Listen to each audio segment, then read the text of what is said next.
भगवद गीता अध्याय 1 श्लोक 2 professional story.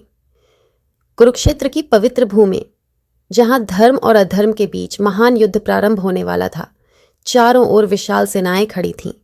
शंखनाद से आकाश गूंज रहा था और वातावरण गंभीर हो चुका था। उसी समय कौरवों के राजा दुर्योधन की दृष्टि पांडवों की सेना पर पड़ी।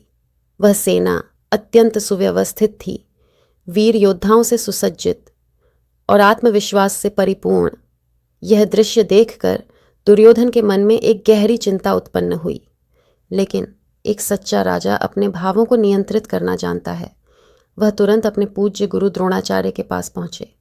विनम्रता से उन्होंने कहा, गुरुदेव, कृपया पांडवों की इस विशाल और सुदृढ़ सेना को देखिए।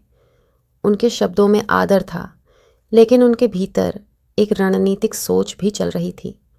वे अपने गुरु को यह समझाना चाहते थे कि यह युद्ध साधारण नहीं है और इससे पूरी शक्ति, ध्यान और विवेक से लड़ना होगा। यह केवल एक संवाद नहीं था, यह एक राजा की स्थिति को समझने और सही समय पर निर्णय लेने की क्षमता का प्रतीक था।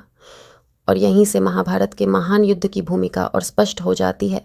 सीख 1, जीवन में परिस्थिति को सही पहचानना ही सच्ची बुद्धिमानी है। 2, केवल शक्ति नहीं, सही मार्गदर्शन, गुरु भी उतना ही आवश्यक है। 3, कठिन समय में संयम और सोच समझकर लिया गया निर्णय ही सफलता की ओर ले जाता है। 4, बाहरी आत्मविश्वास के पीछे भी गहरी सोच और जिम्मेदारी छिपी होती है।